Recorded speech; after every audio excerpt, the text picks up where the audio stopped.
Un saludo a todas y a todos. El día de hoy voy a comentar un video del canal Preguntas Incómodas. Este video es muy interesante porque vamos a analizar una de las problemáticas que a veces salen en todas las discusiones sobre el tema de las religiones, y es si un país confesional o con su mayoría de habitantes creyentes es más pobre que un país ateo o que no tiene un número importante de habitantes que sigan a una religión. Este canal lo vengo siguiendo ya hace varios meses y me parece muy interesante porque realiza, como su nombre mismo lo dice, preguntas que a veces nos hacemos en diferentes círculos sociales o académicos, familiares o en el día a día, y los desarrolla desde un punto de vista cómico, irónico, pero con datos importantes. Entonces también les recomiendo que los que quieran seguir este canal pues lo hagan, porque se van a encontrar un contenido llamativo, curioso, agradable y explicado de una manera muy divertida. Entonces voy a comentar el video que se llama ¿La religión es una de las causas de la pobreza? Pregunta, lo ponen aquí en el canal. Entonces voy a darle al play y lo voy comentando. Tema tan interesante como controversial. ¿Son las religiones la causa de la pobreza en el mundo? Dependiendo de si eres o no creyente, puede que tengas una respuesta categórica y rotunda. Absolutamente no, o absolutamente sí. Pero si estás esperando un video que te ofrezca una respuesta rotunda, que te haga feliz, esto es Preguntas Incómodas, donde lo único absolutamente seguro es que un día te vas a morir y que la pizza con piña es un crimen contra la humanidad. Para empezar, la pobreza es causada por múltiples factores que, si me estás viendo desde Latinoamérica, tristemente conoces bien. Bueno, aquí pues va dando datos importantes y reales. La pobreza, como esa condición de las sociedades y de las personas que tienen limitado poder acceder a los elementos básicos para una vida digna, pues no solo están centrados en la confesión de fe de un país o de un grupo social. Hay otras variables que también van a interceder, que van a actuar para que una población o un grupo de personas o un país pues no logre esas cotas mínimas de bienestar. Y aquí pues lo van a explicar. Corrupción, falta de acceso a la educación y la sanidad, malnutrición. Bueno, aquí ya dentro de los que vivimos en los países latinoamericanos, como ya lo dice, corrupción, falta de acceso a la educación y salud. Yo creo que en este tiempo de pandemia, pues estos factores que son críticos en nuestros países se vieron pues en su peor escenario en medio de esta crisis de salud, haciendo a los países y a las comunidades y a las personas mucho más pobres. Entonces ahí considero que el dato que nos da Preguntas Incómodas pues apunta en el centro de la situación. Incluso el calentamiento global incide en los niveles de pobreza de un país. Varios de estos factores tienen raíces históricas y culturales, y ahí es donde entra la religión, que moldea la cultura y la idiosincrasia de una nación. Vale. Allí ya también nos da otro dato sobre el concepto de la religión. Tenemos varias líneas de cómo entender la religión, y una de ellas es a través del estudio sociológico o antropológico, tanto como lo comentaba yo en otro video, desde una perspectiva evolutiva de las religiones, que nace desde el animismo hasta las religiones en el ciberespacio, y la otra es las religiones que van unidas al desarrollo cultural de cada pueblo, en cada contexto y en cada tiempo, y a partir de allí se va construyendo unas relaciones sociales y también una forma de vivir atravesada por unas leyes morales, y que estas permiten la estabilidad social. Entonces yo creo que allí Preguntas Incómodas se está acercando a la definición sociológica de las religiones, que es un constructo social que garantiza la misma convivencia de la sociedad que la ha generado y permite que estas religiones cohabiten con su forma de ser como sociedad. Hay quien dirá entonces que la religión no es más que el opio del pueblo, producido por las élites para dominar y empobrecer a las masas. Bueno, aquí ya nos tira otro dato importante, y es que a nivel histórico, dentro del desarrollo del socialismo, un filósofo alemán, Karl Marx, dentro de un texto, él lanza esta reflexión sobre el concepto de religión dentro de los grupos de proletarios.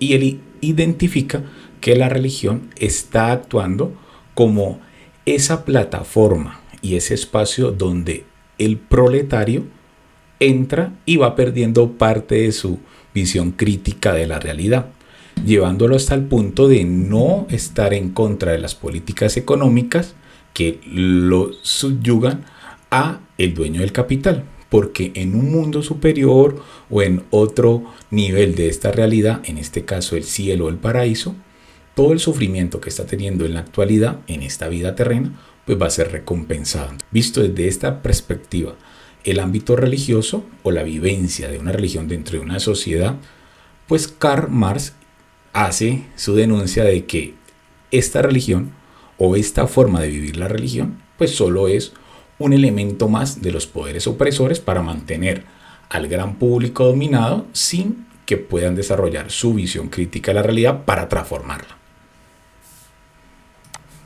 Que se trató de un caballo de Troya que usaron las potencias europeas para mantener sumisas a sus colonias, a la espera de un paraíso que nunca llegará.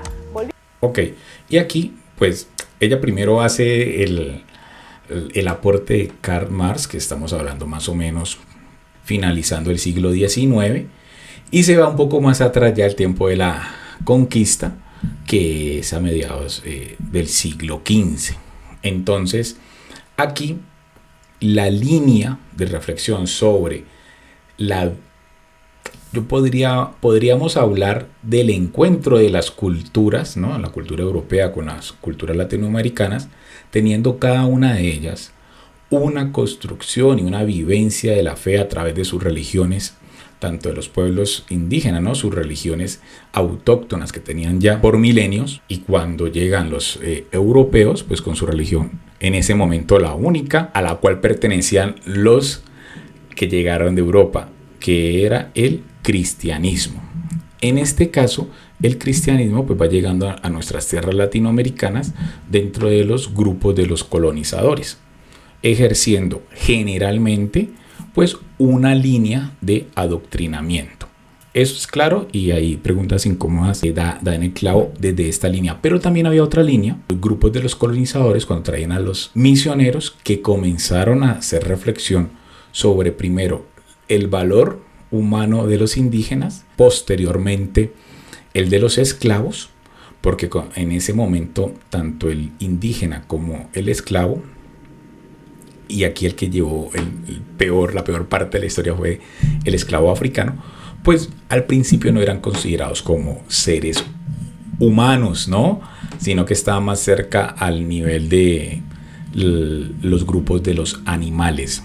Entonces, allí esa conciencia, esa reflexión crítica sobre lo que estaba pasando en las colonias también nació dentro de algunos grupos misioneros que ejercían pues el papel de evangelizadores, haciendo crítica de lo que hacían los colonizadores a estas personas, ¿no? Ahí también pues podemos recordar el caso de lo que se llamó la leyenda negra, ¿no? La leyenda negra de la colonia, que eso también tuvo mucho impacto en Europa. Entonces vamos a seguir.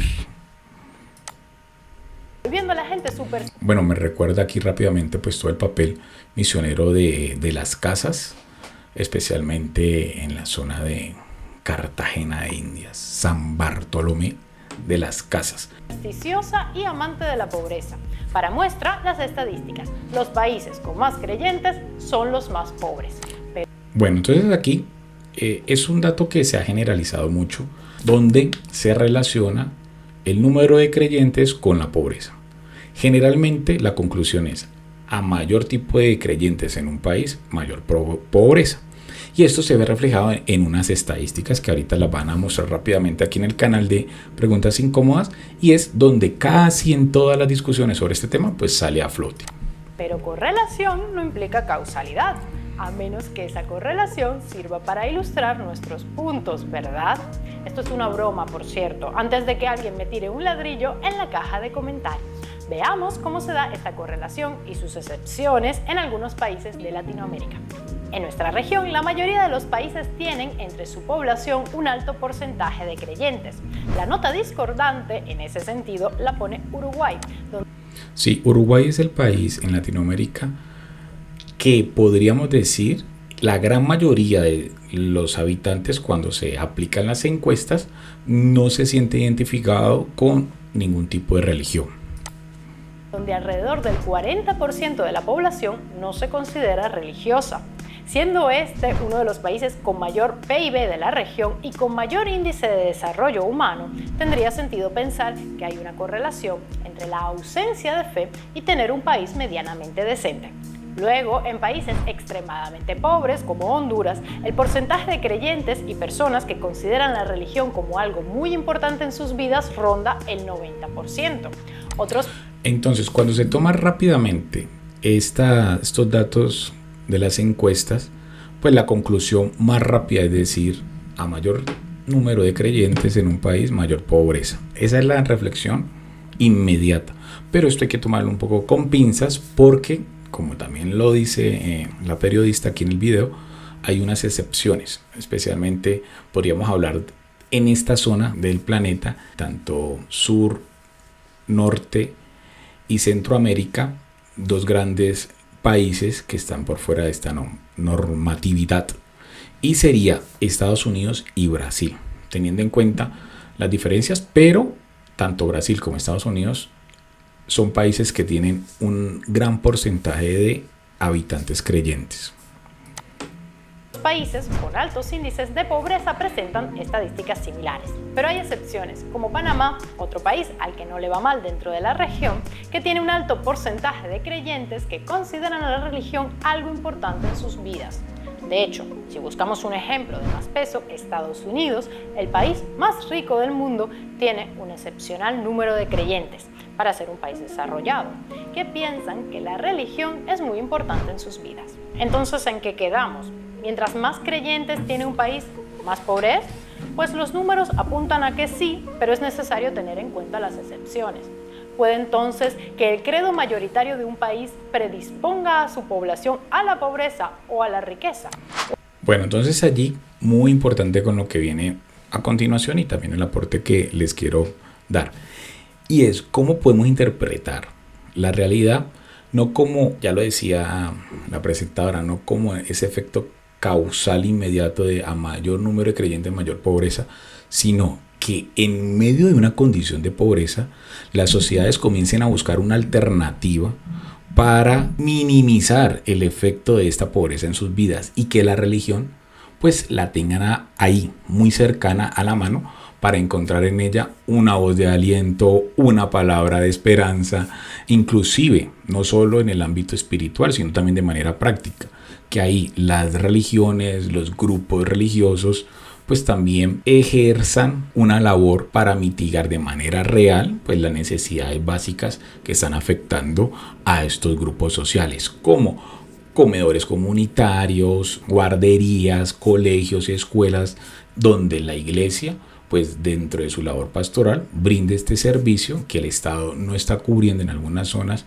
de los países más pobres y por ende pues los que se están beneficiando cuando aplican las encuestas o cuando se acerca a este tipo de estudios se considera religioso porque de cierta manera pues también está recibiendo una ayuda de la religión directamente satisfaciendo una necesidad que el Estado, que el gobierno o que los presidentes de turno o los responsables políticos de turno pues no lo han logrado hacer. Entonces podría también interpretarse la encuesta y es que a mayor número de pobreza en un estado, las religiones van a tener un mayor impacto ya que las personas buscan en ellas un cobijo de esperanza y también una solución práctica a sus necesidades puntuales. Una tesis bastante extendida de por qué de México para abajo somos pobres como ratas, mientras que hacia el norte el dinerillo fluye sin problemas, es que los latinos somos principalmente católicos, mientras que en Estados Unidos y Canadá hay una gran cantidad de protestantes. A principios del siglo XX, el sociólogo alemán Max Weber sostuvo que Bueno, entonces aquí ya hay una división de la situación y es, vamos a dividir los grupos de creyentes en católicos y protestantes. Y estamos bajo el marco del cristianismo, ¿no? De las religiones que siguen a Cristo como su Dios, Hijo de Dios, pues las religiones que siguen a Cristo como su profeta o su líder espiritual. Y dentro de estas religiones, pues ya se hace una división rápida, porque también hay que entender que tanto dentro del cristianismo como del cristianismo católico como el cristianismo protestante, pues también hay muchas subdivisiones, y esta división no se puede hacer así como tan de manera categórica, pero lo entiendo para el contexto pedagógico que quiere dar el video. Pues en 10 minutos explica esta coyuntura. Entonces hay una división entre los católicos cristianos y los cristianos protestantes, donde los países del norte del continente americano han sido de corte protestante y los del sur de corte católico. Pero aquí también hay otro puntico, y es que esta generalización ha venido cambiando con el tiempo, y en los países del sur ya ha habido una transformación para esta generalización, y es que hay un boom de nacimiento y también de seguidores a religiones neopentecostales, protestantes, y que el seguimiento a la religión católica pues ha venido en detrimento. El protestantismo permitió el auge del capitalismo en Europa. Su libro, La ética protestante... Por aquí tengo yo ese librito. Vamos a ver si le enfoca a la cámara. Ese es un clásico dentro del estudio de las religiones. Y Max Weber, pues, el que quiere ingresar en el estudio de las religiones comparadas o en el estudio de las religiones debe de pasar por los textos de Max Weber. Y el espíritu del capitalismo es el gran pilar sobre el que se asienta esta idea. Te contaré la historia de la forma más corta posible, aunque ligeramente distorsionada para no aburrirte. En el siglo XVI, Lutero, Calvino y otros señores bastante pesados mandan al Papa a freír espárragos y le dan una vuelta al cristianismo. Algo muy importante que diferencia a los católicos de los protestantes es que los católicos creen que la salvación se alcanza obedeciendo a la Iglesia y tomando los sacramentos. Bueno, aquí también otra sutileza al video y a la información que nos comparte, y es evidentemente uno de los puntos de la ruptura de lo que se denominó la Reforma con Lutero es el tema de la jerarquía, ¿no? Y del valor teológico del puesto del sucesor de Pedro, que en este caso pues es el Papa católico. Y allí pues hubo una ruptura con la propuesta de Lutero, y era pues no darle esa importancia o no reconocer como único líder que está haciendo esa intermediación entre los seguidores y la experiencia de fe, ¿no? Con Dios. Entonces ahí hay una ruptura. Hay otras, esta no era la única. Entonces inclusive hay grupos actuales, protestantes, calvinistas, luteranos, que entran en diálogo con la Iglesia Católica, no aceptando de entrada la figura del Papa como su único líder, pero sí posibilitando el diálogo interreligioso. No es que sea una ruptura que les imposibilite el diálogo. Como en todo, pues habrían grupos de extrema, ¿no? De extremistas que no considerarán tampoco el espacio para la comunicación de parte y parte, pero en general hay grupos, tanto católicos como luteranos o calvinistas, que entran en diálogo y que pueden hacer trabajo en común, sin que esta situación de no reconocer al Papa como el único garante de todo el cristianismo, sino solo dentro de la Iglesia Católica, pues les imposibilite entrar en comunicación. Es una salvación que se obtiene mediante obras. Bueno, y aquí viene el otro punto que también fue importante dentro de la Reforma, y es el tema de la justificación. Entonces, pues hay una justificación por medio de las obras, y ahí está la justificación que se da de manera directa, digámoslo, que la da Dios, ¿no? A todos sus seguidores, sin necesidad de que se tenga que hacer algo para tenerla, ¿no? La gracia directa. Y aquí también hay otra sutileza, y es que dentro del luteranismo no se negaron de tajo las obras, sino que las obras se podían hacer en tanto que iban de acuerdo con la gracia recibida de manera directa.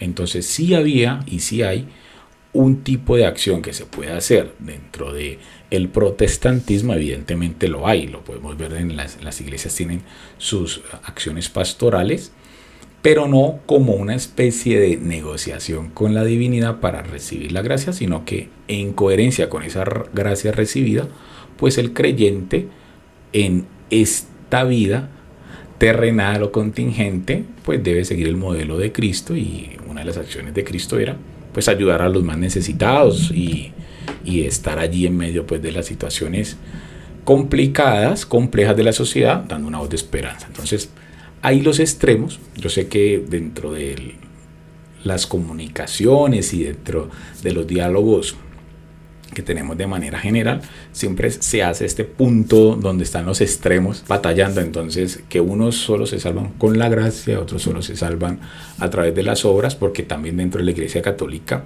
no es que se tenga el concepto solo salvarse por las obras, sino que también se reconoce el don, ¿no? El don de la gratuidad, y cómo a partir de allí también las obras están enmarcadas dentro de este camino de salvación, no como una única forma de recibir la salvación, porque también dentro del catolicismo se reconoce que esto solo está dentro del ámbito de la acción divina, y ahí pues muy poco podemos nosotros determinar si alguien se salva o no se salva, sino que ya en el último momento pues ya esto hace parte de la acción totalmente de Dios. Entonces allí es para ir teniendo estos matices. Evidentemente lo que dice el video no está mal, sino que hay que hacer unos matices, porque ni tanto que dentro del luteranismo se nieguen las obras, ni tanto que dentro del catolicismo se niegue la gracia.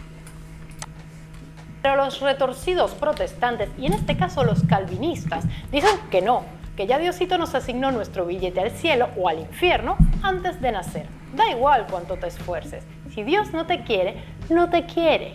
¿Y qué tiene que ver esto con economía?, te preguntarás. Calma y escucha.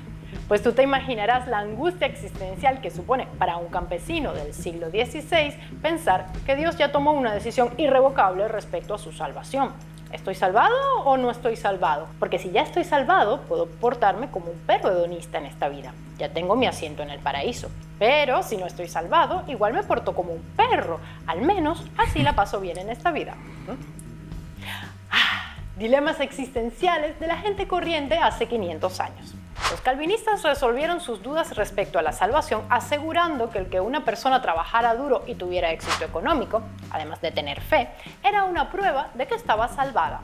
La vocación se ve entonces como una especie de ofrenda a Dios. El enriquecimiento deja de ser visto como algo pecaminoso. Eso sí, nada de ostentación ni derroche. El dinerillo hay que ponerlo a producir para generar más trabajo y más dinero. Y la usura deja de ser vista como algo malo, lo cual explicaría por qué en Suiza, la tierra de Calvino, les va bien a los banqueros. Esto lo digo yo, no Weber. Consecuencias de esta ética de trabajo. A los países de mayoría protestante les empieza a ir estupendamente en materia económica, y esto hace florecer el capitalismo, mientras que en los países de mayoría católica, pues bueno, la gente está más pendiente de comulgar y que yo sepa, eso no da plata. El catolicismo sería para algunos académicos una importante causa de pobreza. La Iglesia Católica, por ejemplo, ha interferido en la aprobación del aborto y una adecuada planificación familiar en varios países. Como resultado, habría altos índices de muertes de mujeres en abortos no regulados, familias demasiado numerosas, baja escolaridad y otros problemas que afectarían a la población más vulnerable. Por su parte, desde el siglo XX, los países de mayoría protestante han experimentado un acelerado declive en el porcentaje de creyentes. Bueno, entonces aquí varios temas importantes, y es dentro de los países con un grupo de seguidores de la Iglesia Católica importante, algunos se da lo que manifiesta efectivamente con el tema de la natalidad, el tema, no solo dejarlo ahí en el tema de la natalidad y el aborto, que es una realidad, sino también el tema de la experimentación con células madres, el tema de la clonación. Bueno, todo el ámbito de la bioética pues siempre está ahí en tensión entre lo político, lo ético, lo moral y lo religioso. Y a veces se dan estas problemáticas en países donde la gran mayoría es católico, pero tampoco es una generalidad. También depende de los grupos políticos que estén en el momento dentro de los congresos o dentro de la presidencia, y que esto pues tenga una cuota o no a nivel político.